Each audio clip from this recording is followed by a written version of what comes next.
Hi, my name is Bryndis Whitson, and you're listening to the Zebras to Apples podcast, the fun and fascinating stories of supply chain logistics.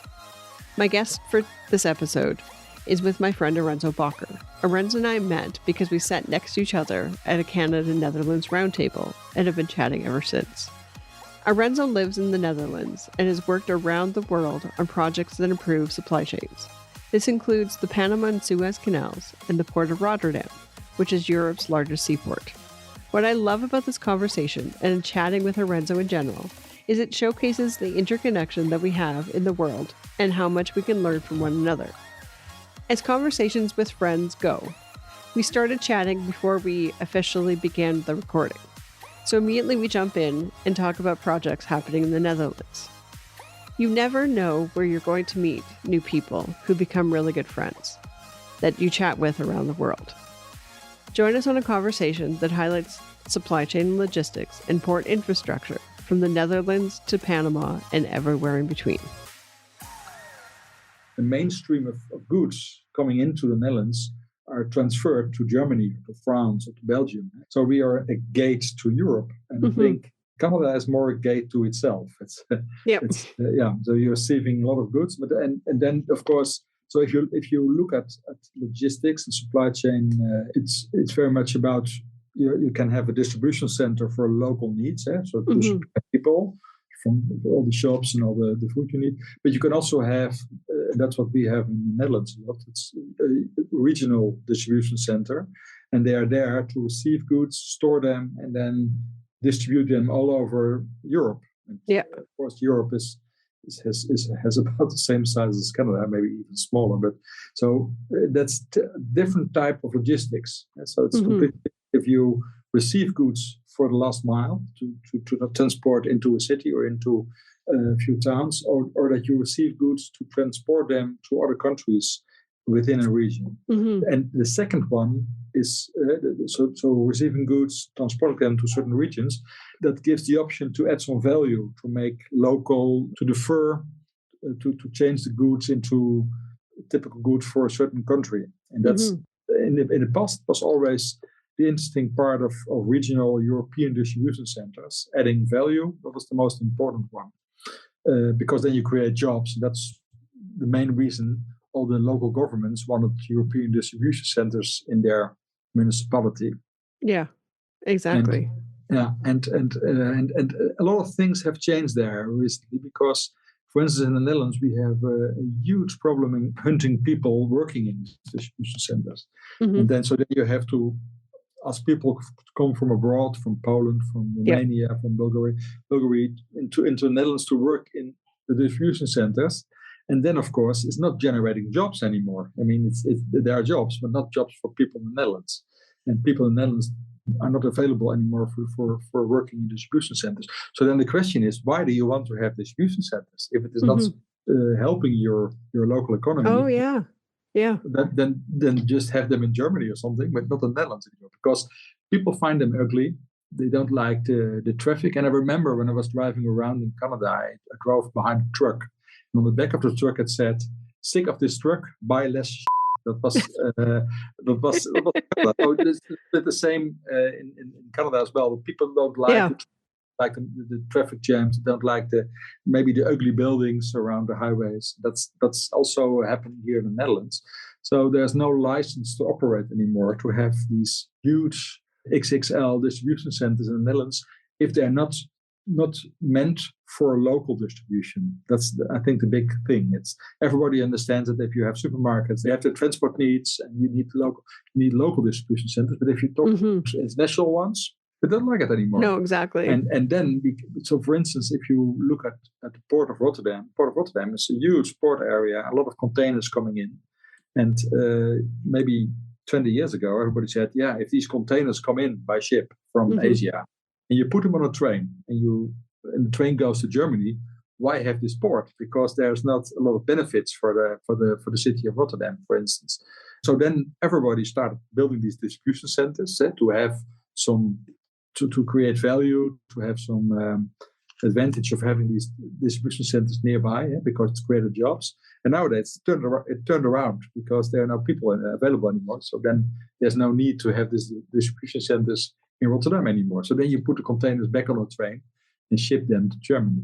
Oh, yeah. Yeah, that's actually that changed in the past 15 years a lot. Mm-hmm. But it also can sometimes, because I have a great example, which is Lelystad, so in the middle of the Netherlands, we have the polders. The polders is new created land. It used to be a sea, and we just made land of it. So it's below sea level. And they created a few new cities, Almere, Lelystad.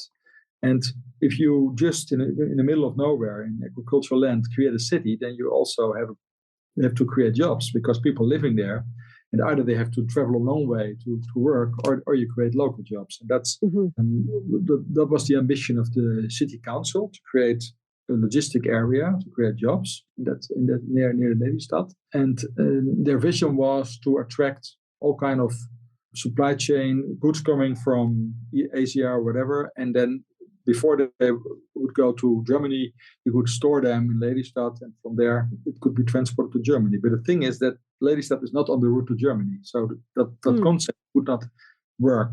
And the other thing is there was no infrastructure. Right. So why have a distribution center or logistics in that area if there's no railway, there was no barge terminal and so on. So the idea was, let's create a barge terminal, and this barge terminal is very attractive for companies to be based next to the barge terminal, to be able to use the infrastructure of the barge terminal. So that was the idea. But then you have a chicken egg problem, because if you create a barge terminal but there are no companies, then this barge terminal will never make money, because there are no containers coming in. Right. But if you don't have a barge terminal, then the companies won't come. So chicken egg.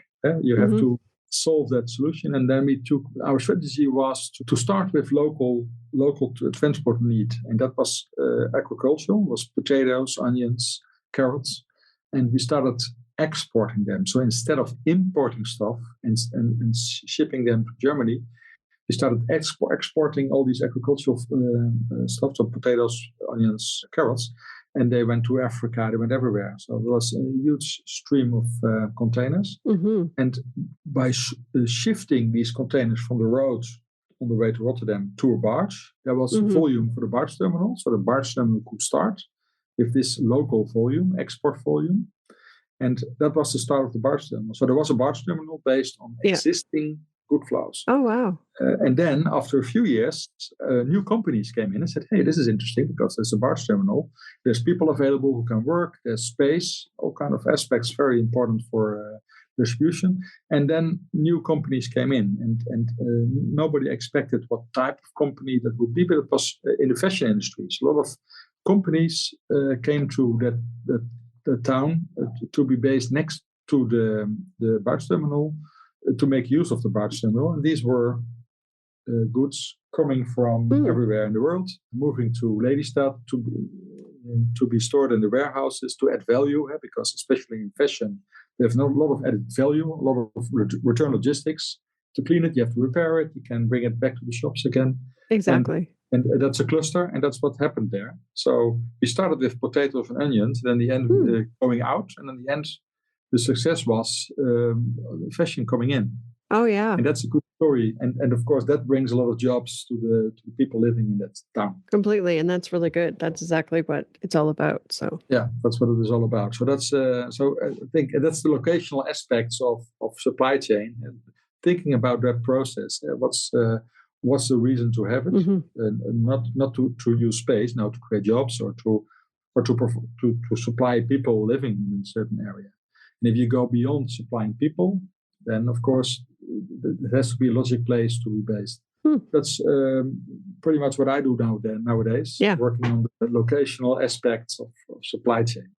Well, and that's what this is exactly the entire point of this podcast, is to really showcase the fun and fascinating stories of supply chain, so that people who are not us, that are actually in the kind of already like the field, come to it going, oh, that's how that happens. Oh, that's what that's all about. So yeah, And the good thing is that I started in logistics. I worked for Netloyd, which was a shipping line, and then it fell apart. And then the land side of the shipping line became DHL. You all know DHL. So I used to work for DHL. I was in logistics, was a site manager. And later on, I moved more in area development. But if you want to choose the right locations for companies, for businesses, for distribution centers, you have to understand the supply chain. Otherwise, you can't do it. You cannot say, "Oh, this is a nice place. Let's start a distribution center here." You have to look at how it is organized and what are the unique selling points of an area, and how can you sell the area to people who want to buy the land and build their distribution centers or their factories. That's of course, and very often seaports, airports are interesting areas to be based. And you can create something. You can create a road or a barge terminal, and from there you can start developing such an area. And the interesting thing is that if you like me, I started in supply chain, but nowadays I'm more involved in area development of logistic areas. That's a good match actually. I was educated on the Maritime Academy, so something to do with shipment and so on, and I was fascinated the logistic processes in ports. So not so much in sailing, but in being away, but more the loading and unloading processes. So I was working for Netloyd, which was a shipping line, but they also had a land operation, mainly in ports, but also in areas. They had a road department and a rail department and so on. So I was working there as a site manager. So I was in the logistic operation, you could say. And I think first of all, I like to do projects, to build new things. And if you are a site manager on a logistic operation, it's every day the same. Not the same, but goods coming in and going out. You have to operate that process, and no surprises. That's an important aspect of it. And personally, I liked implementing new things. So I changed from site manager into project manager. And the moment I did it, Netloyd stopped to exist and was bought. Parts of it were bought by DHL. What's now today DHL. And so they created a new DHL, and it had to be integrated. It was a merge actually of these companies, and that's of course a great moment to go into project management because totally. So it was a perfect moment to switch from operation into project management. And the main challenge was to integrate all these logistic processes. So they have different systems, these different warehouses, different the equipment for the drivers and the couriers were different. And of course, the customers wanted to have benefits from this bigger company. And then, of course, you had to standardize it somehow. So I got involved in that, integrating, standardizing actually logistic processes to make it possible to integrate them into one building. So that was the process I was working on, very interesting. So we were defining the logistic processes, we were defining the specs for the IT systems, and we did that partly in Malaysia.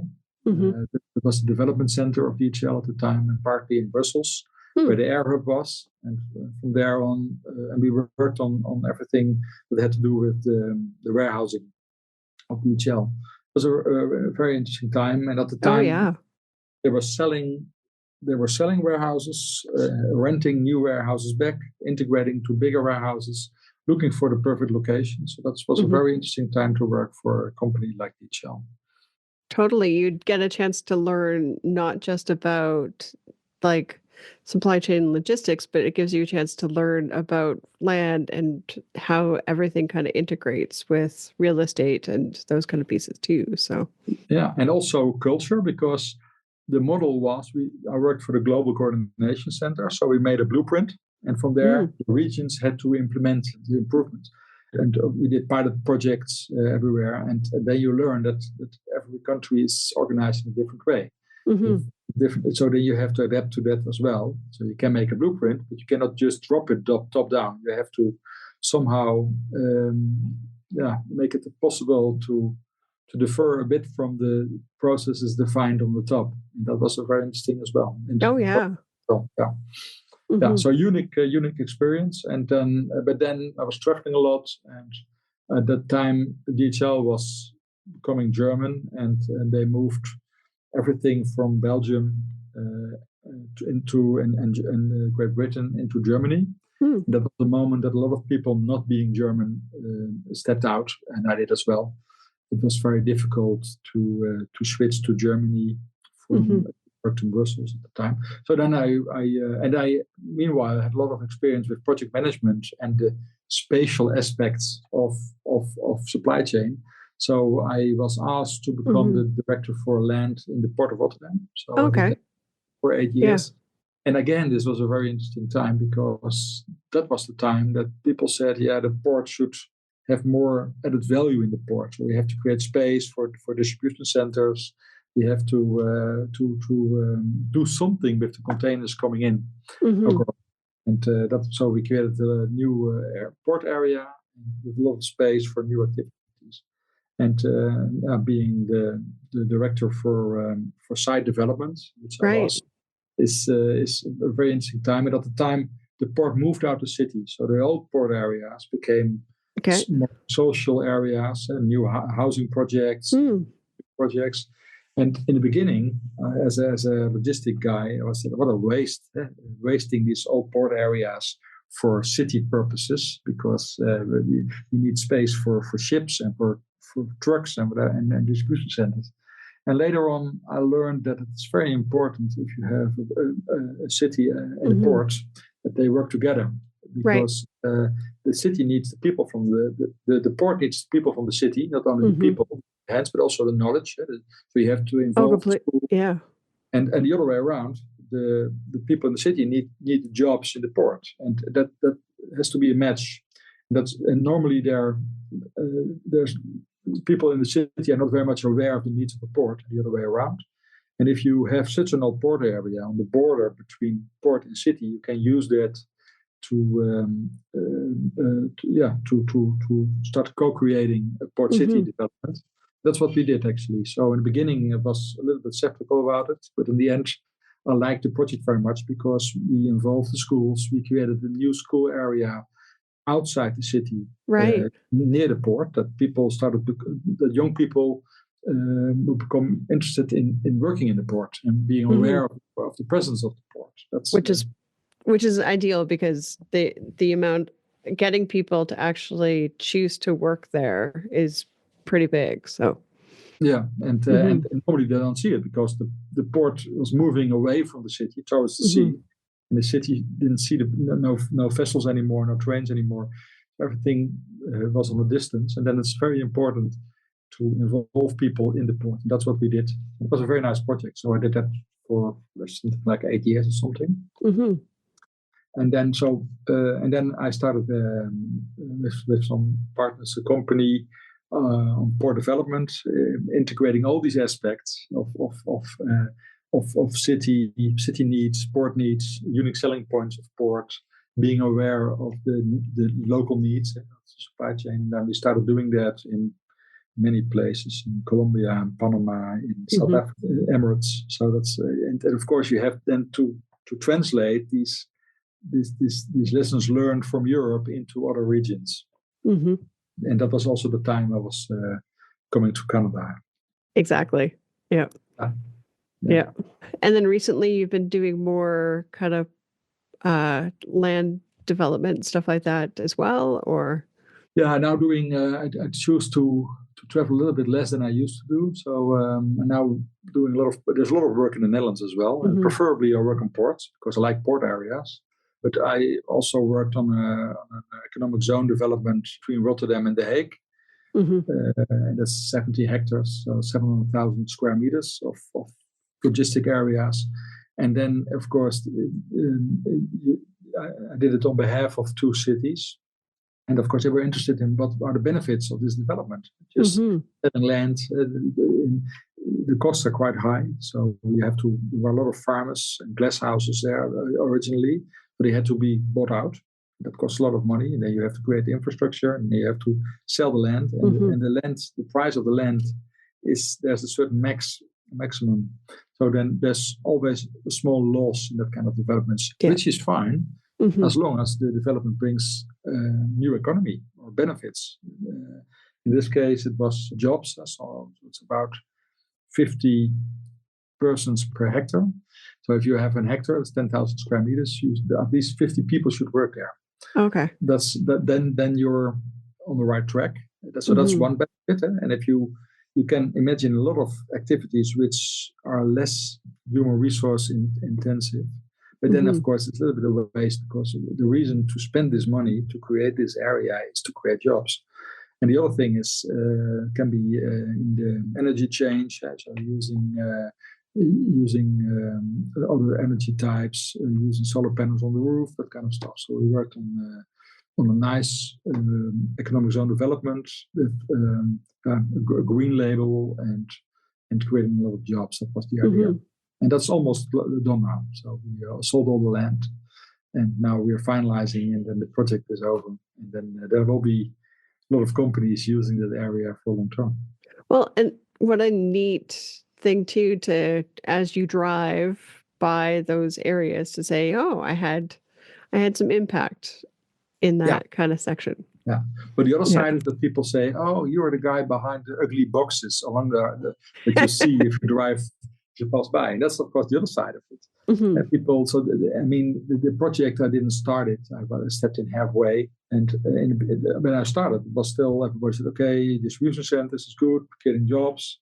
And some maybe 3 years ago, there was some professor of university who said, yes, that's creating all these boxes in the horizon is ugly, and why do we do this? And he has a point. I think you can do better. You can make them more beautiful. You can combine functions. You can integrate them with other purposes in the area. So I think there's a lot of debate about it. And this project started before and had to be finalized. At the time these discussions went on. And then, of course, you have to sometimes explain that 10, 15 years ago wasn't like that. And today you might do it differently. And now currently they are looking up on distribution centers combined with housing or with sport accommodation on the roof. And you can have football fields on top of a distribution center. Oh. So you can, and of course, the other thing is Netherlands is a very dense country. So double use of land is I think the next step. You have to think about that. And of course, it's more expensive. If you use the roof of a building, it's more expensive. But you cannot take away all the green land, all the agricultural land, all the forests to build new economical areas. You can't. You have to redevelop them, and you have to redevelop them, and you have to double use the land somehow. But what a great use of different spacing and stuff like that too, because here in Canada, we've had like a lot of areas where we have shortages for space for, soccer fields, football fields, those kind of things. What a great ability. Can't imagine you have enough spacing. You have a lot of space in Canada. Yeah, we've got lots of space, but less in the certain areas where things are being developed. Too far away. Yeah, they're too far away. But what a great way to utilize different spacing as long as the safety precautions are there. Yeah, and it's very interesting what's happening currently, because a lot of architects and so on, they are making plans how you can double use the land and having all kind of functions on top of the buildings because they're huge. Yeah. So that's what's happening. Exactly. Even the simple things too, when you look at what a typical warehouse, whether here or in the Netherlands, looks like, it's very much that big box. But if you change a little bit of the architecture, the coloring, so it becomes more of something that isn't an eyesore. It's got color, or something. Yeah. What a great way to change people's perspectives too. But then as a government, you have to dare doing that, because of course, if you ask the market, the most optimal shape is a box. On one side you have trucks, and on above the trucks, the docks, you have the offices. That's the. But there's a lot of examples already that you can do it differently. But sometimes you have, as a government, for instance, you can say, okay, the rules are different. You have to do something on about architecture, or about double land use, and so on. And if you do that. In the beginning, parties might say, yeah, but that costs extra money and it's too expensive. But in the end, if there's no space available anymore, you have to. That, of course. So keep on. So the easiest way is to use more space, more green space, because that's cheapest. But if it's not available, and in Europe in 2040, the ambition is to have zero net land take. So you don't take new green land or agricultural land for that kind of functions anymore. Okay. So either you demolish an old plant and you make a green area out of it, or you redevelop it. But you cannot just take more green land. And of course, as long as there's green land available, people keep on using green land, which is easier. If you say you're not allowed anymore, that's the Zero Net Land Take Act. Then you have to be creative, and you have to combine functions and redevelop and make that possible. So it's possible, but that's a change. Definitely. But so many different kind of aspects to kind of look at too. So when you kind of look at your career and different projects that you've worked on, it sounds like a lot of fun, different, interesting projects. Is there one or two that kind of stand out of like, that was a neat moment in time to be part of? Neat moment. Yeah, I was allowed to work for about 3 years on a project for the Panama Canal, which was great. Because it's another part of the world, and they were changing their mind. And the Panama Canal is of course existing already from 1914 onwards, and ships are passing by. But then first the Americans, later on the state of Panama are earning money by having this canal, which is fine. But then they realized the canal was too small. And they needed bigger locks to allow bigger vessels go through the canal. And that's what's called the expansion of the Panama Canal. But in fact, the project was much bigger. It's not only the new locks, it was also a new container terminal. And it was also the development of a logistic area along the canal. And because they said, okay, the ships should not only pass by, but they should also stop and bring some new economy. And actually, I think the question initially was more spatial. This is the area, and there we should make an economic zone out of it. But I think, first of all, it was about positioning. Why would a company, international company, go to an area along the Panama Canal? You could also go to Mexico or Colombia. Exactly. Why? Yeah. And one of the things, if you look at unique selling points, one of the things in Panama is that people earn a little bit more money than the surrounding countries. So it's for a company producing something or having labor is quite expensive in Panama. You have to compete with other countries with companies in other countries. So so if you have the disadvantage of higher salaries, then you have to compete in a different way. We said, okay, what would be the benefit of a company being based along the Panama Canal? Now, that was the big question. And of course, the answer is quite easy. The Panama Canal itself, because a vessel is passing through the canal, and then there should be an advantage of if you're passing by in the Panama Canal to have your activities along the canal. And then we said you could also look at the Panama Canal as a port with two entrances. Instead of one. Normally, a port has one entrance, but this one has two from both Atlantic. Exactly, it's got And that, of course, is the perfect thing, because if you have a factory or a hub for cars, you can go to the east coast of America, but you can also go to Asia. So you can create a hub along the canal. Yeah. And if you do that, then every region you ship your goods to, they will require special adjustments to the goods. So, for instance, cars. If you have cars for Europe, they're different than cars for America, and they're different from cars for Asia. So you can add value there. That's interesting. True. Yeah. That was the main purpose in Panama. And the other thing is that a lot of countries around Panama, they have special economic zones, meaning that if you add value, you don't have to pay tax on this added value. That's a big advantage for these companies, for these international companies. And initially, this was not possible there because it required a change in the law. Said, okay, but then you have a disadvantage. You already have the disadvantage of higher labor costs. You have an advantage of the canal, but you have a different disadvantage if there's no tax, no special tax arrangement. So we need that, and otherwise it will become too difficult to sell the land because companies don't like to be there because for tax reasons.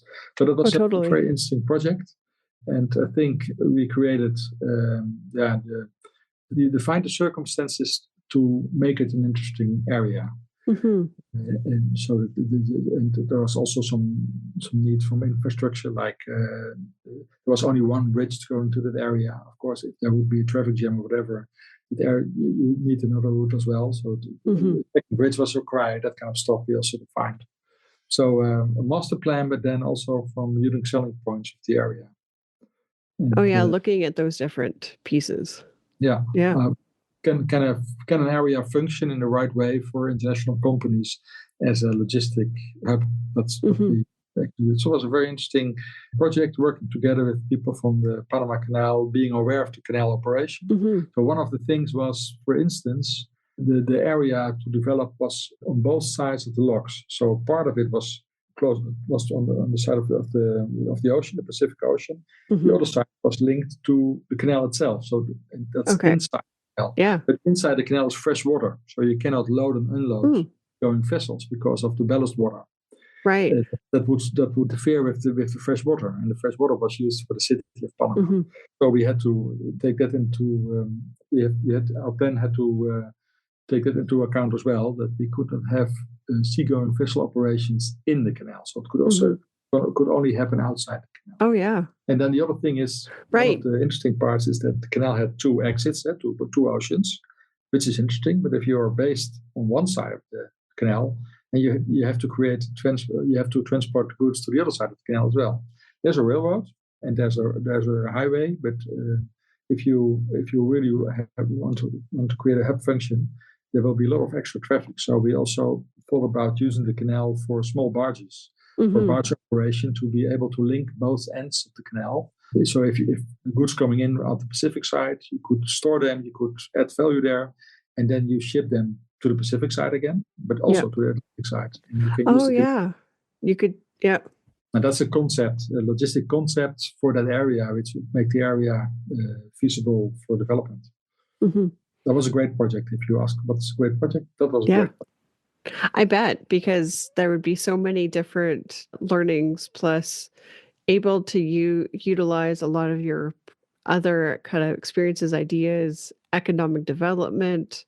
What a great way to kind of interact with all of that. Yeah, indeed. So, and I think later on, a little bit about the same question came from Egypt. Also creating the canal zone development, and that was also about logistic concepts along the canal. And there we also made recommendations how to make the area attractive for international companies. But here, for instance, in Egypt was the currency an issue. International companies want to use dollars or euros, but not local currencies, and that was a difficult aspect there as well. And we made recommendations to have a special zone, a special economic zone with the possibility to use foreign currencies as well instead of local currencies. Otherwise, it would not be attractive for companies to be based along the canal. But you see both in Panama and Egypt is that local authorities were aware of the need to create something more than only ships passing by, but that you have to do something with the volumes of coming in and out. Add value, create jobs. That was the whole thing in both countries. Well, especially when you really look at the economic zones, what a key need that really is when you're dealing with so many currencies around the world. And, there's the ones that people tend to mainly deal in. But what a big piece of having those economic zones are so crucial around the world too. Yeah, and I think that it's a matter of trust. If people, if you want international companies go to a certain area, to a country they don't know, so you need some stability. You need a currency you can trust. You need legislation that you can trust. That's also an important one. And you have to be. You cannot just say, "Oh, yes, let's make a plan and just start building." You have to take it into account as well. Otherwise, it will never work. You can create land, but you cannot push it. You have to pull the customers to the area, and that's by creating trust, making it attractive. Yeah, and there's so many different kind of pieces when you're looking at such a big scale of a project, like areas like economic zones, the current flow, the future trends, like there's a lot that kind of can potentially go into those kind of projects too. Yeah, and you have to find a balance between of course there is always traffic, noise, ugly buildings, whatever. But if there's also something coming back, then it's fine. That has to do with education, with health, with jobs, with security, that kind of stuff. It's all important. And if you don't balance it, people don't want it anymore. They say, okay, do it somewhere else, but not in my backyard. Yeah, NIMBY. Yeah, exactly. Yeah, all of those different factors that we kind of look at too, and just the one thing you were saying is how much you really love working with ports and stuff like that. And I mean, even though I'm in landlocked Calgary, I love ports. And so what are those kind of pieces that make you love looking at port projects, especially?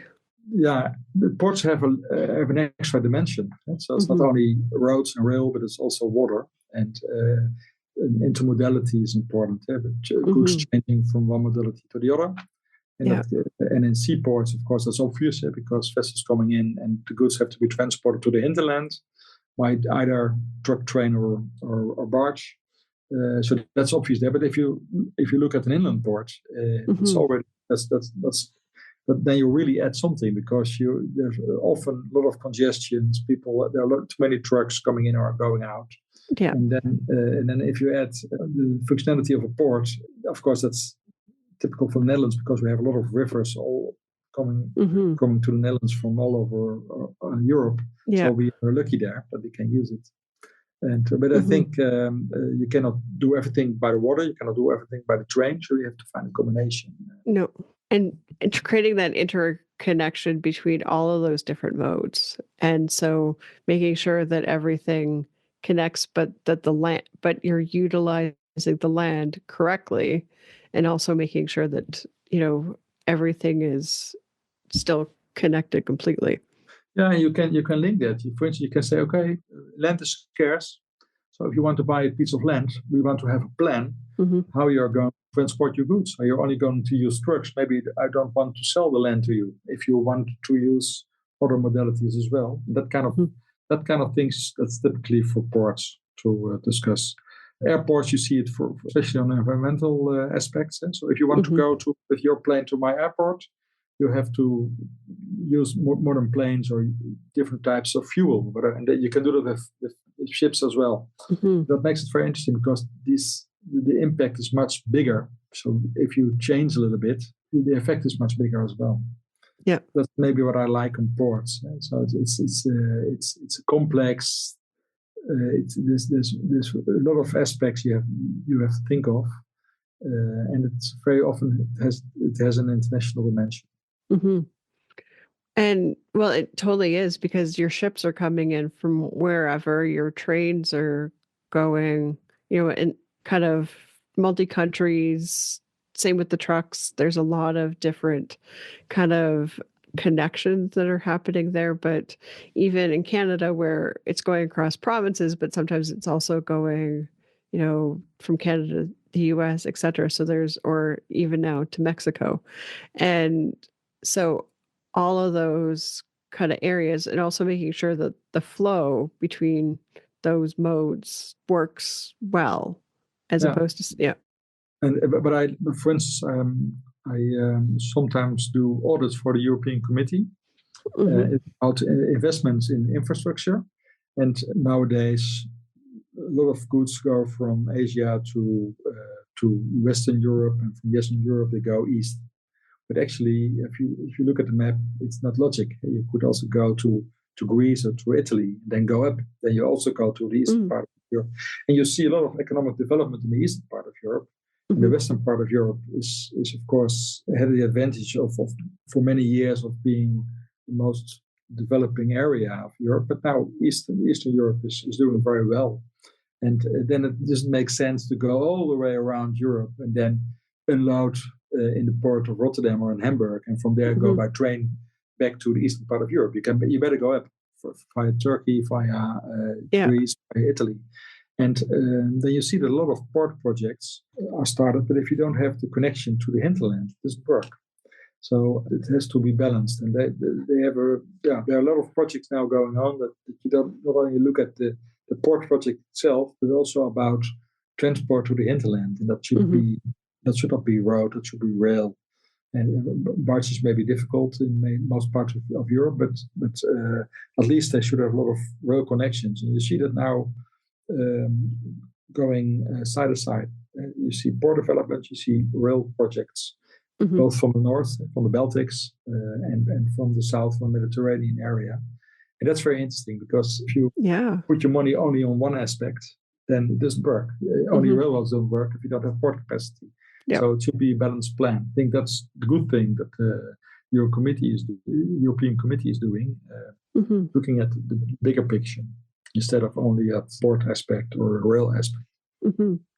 Well, and adding those kind of pieces, because, there's always, no matter what industry we're in, at what point, what country we're in, there's always those questions of that first mile and last mile. So, making sure that the goods are getting at the port, but they're also getting that piece at that final destination too. So that kind of making sure that things are working kind of hand in hand is a really big thing. Yeah, and it's very, and the most difficult part is the change. People don't like to change; they just do it the same way already for many years. So if you say, let's take another route or another modality, not possible, because what can happen? It can be very expensive. Things can go wrong. We don't know where our goods are. So if you really want to make a change and want to optimize routes, smarter routes, other modalities, then you have to deal with people don't like change. So you have to change cultures first. Yeah. And I see a lot of projects also on European level.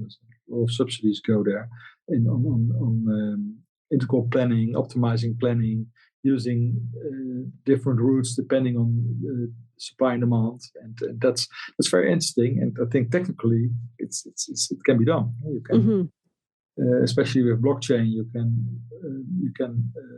really can optimize these routes.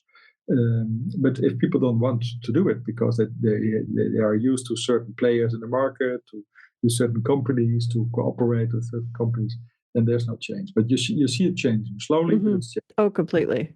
Well, and there's so many different ways that everything kind of works together, especially as people slowly adapt to those changes, but also as they kind of move in other aspects too. So yeah. So in the end, it's people business, and that's what I like very much. You can look at the land aspect, you can look at the social aspect of the cities, but also the people working in these logistics. Of course, they really also, they have to adapt to changes as well. That's very interesting to be on top of that. Well, and that's, even the people aspect too. If we don't have the right people, if we don't have enough people, as much as technology does advance, and things do become more automated or something like that, I think the Port of Rotterdam has, but you still need people. And there's various different ways that you need them, and you need to have them still be able to kind of interact with the port as much as we bring in technology. We still need the people to do the things too. So indeed. So and I think also things can be changed in responsibilities. If you have to hand over goods to another party and if something goes wrong, who is responsible? Who is going to pay the damage? It's a very big aspect of blocking change, actually. People, of course, if everything goes well, everybody's happy. But if it goes wrong, who can be blamed? Who's going to pay the bill? Yep. That's still a big issue in logistics.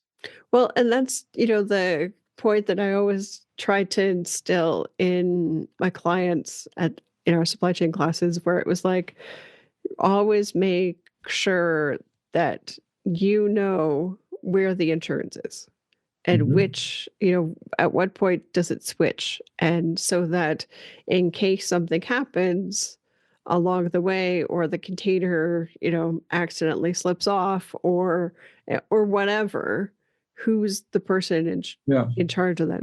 Yeah. And I think it's very complex, and that makes that people prefer to leave everything as it is. But we have to change. We have to optimize routes. We have to reduce miles. We have to use other types of modalities, and you cannot just stick to the way we do it already for 20 years.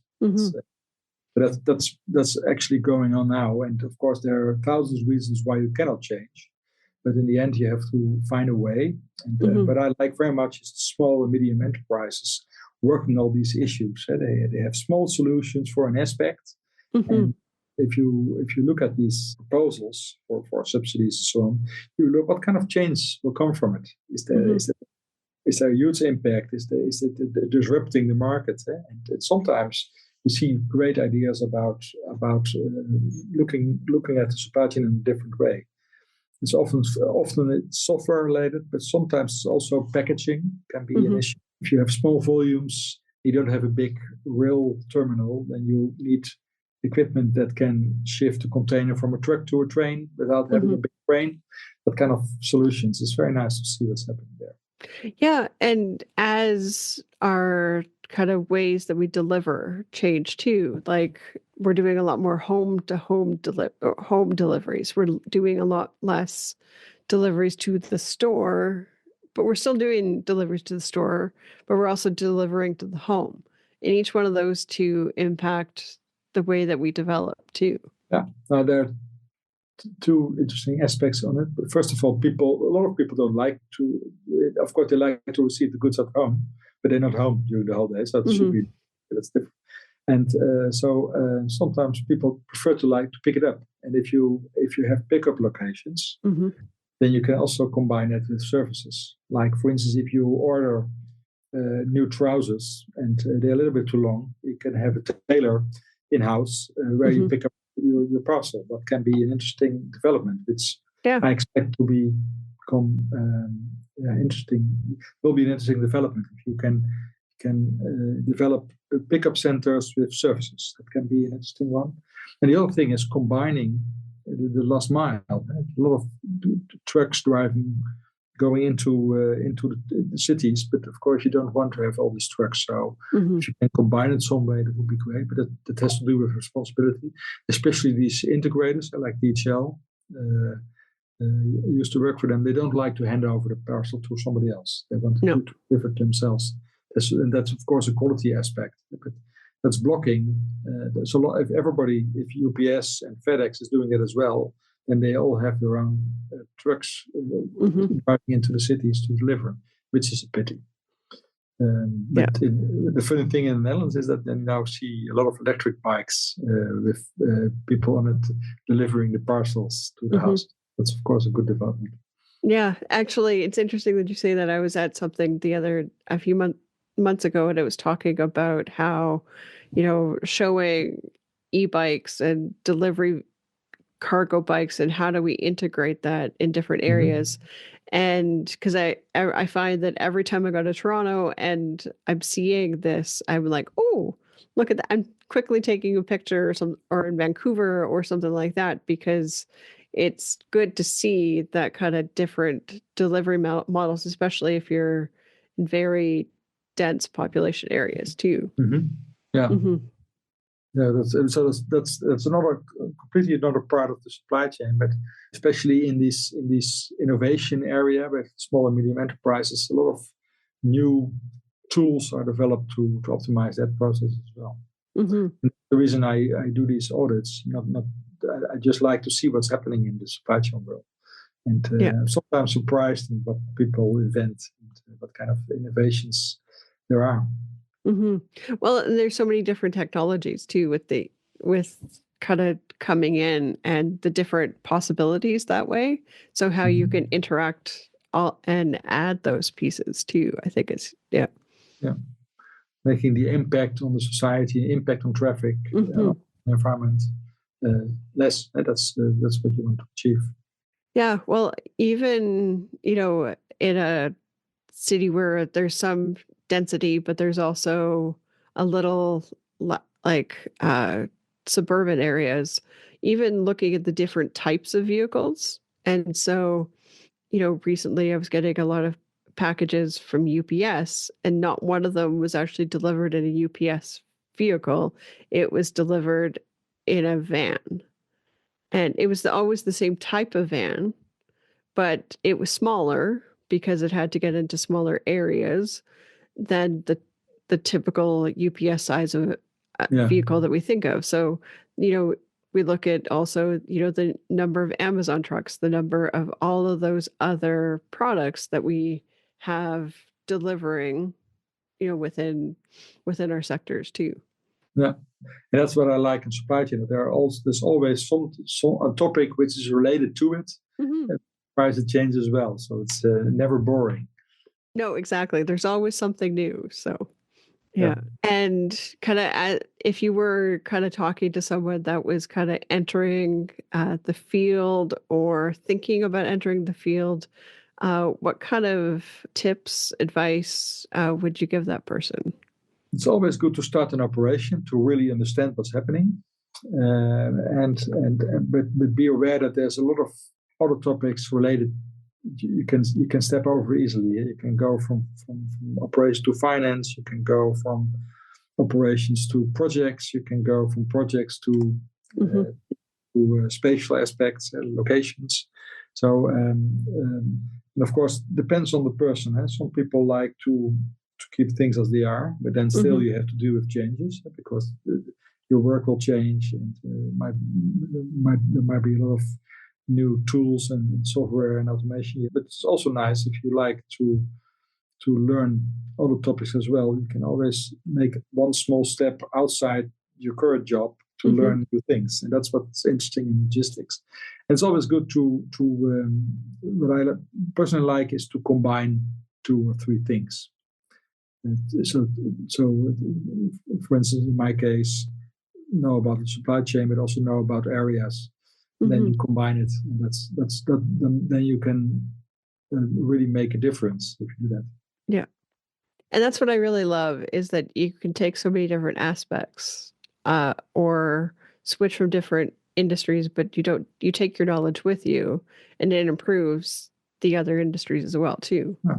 It's good for yourself, but it's also good for the supply chain in general, because if you step from one field into another field, you have luggage that you bring with you, and of course that's if everybody stays in their own little area, then nobody understands each other. But if you switch once in a while, people learn from each other. That's an important aspect as well. Completely. And there's so many different kind of fields that you can get into in different areas.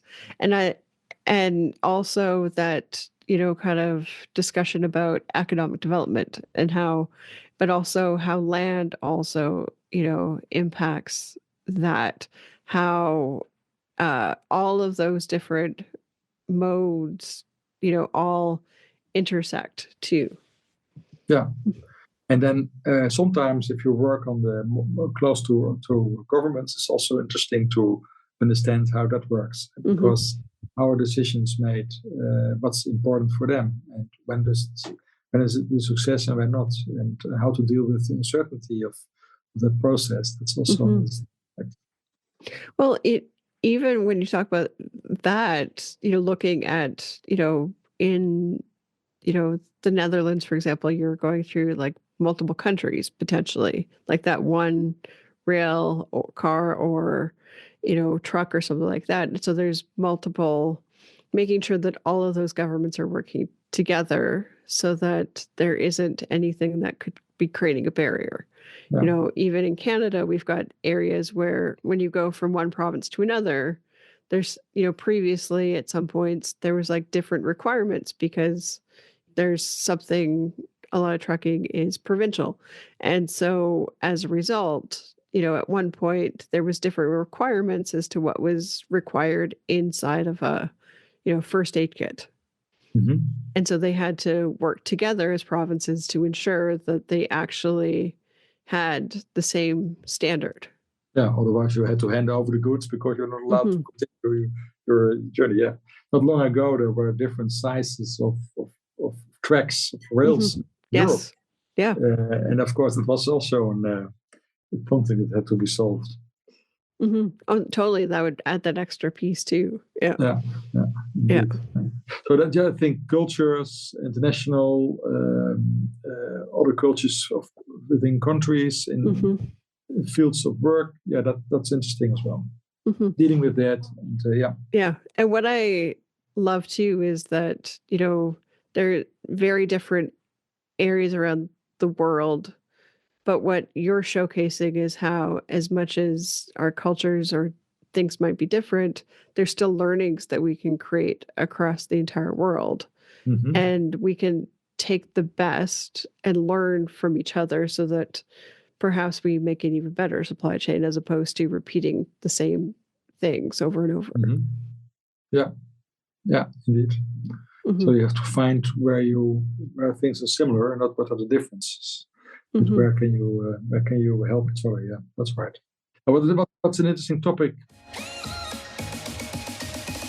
Thank you for listening to this Zebras to Apples podcast episode. I hope you enjoyed the showcase of the fun and fascinating stories of supply chain logistics. If you liked this episode, I would love it if you could give it a rating and review. For more information about this topic, you can go to zebrastoapples.com or follow Zebras to Apples on the social media platform of your choosing, whether that's Instagram, Facebook, Twitter X, Blue Sky, or LinkedIn. You can support the show on Patreon. Also, check out the show notes below. Please join me again for another episode of Zebras to Apples. Have a wonderful day.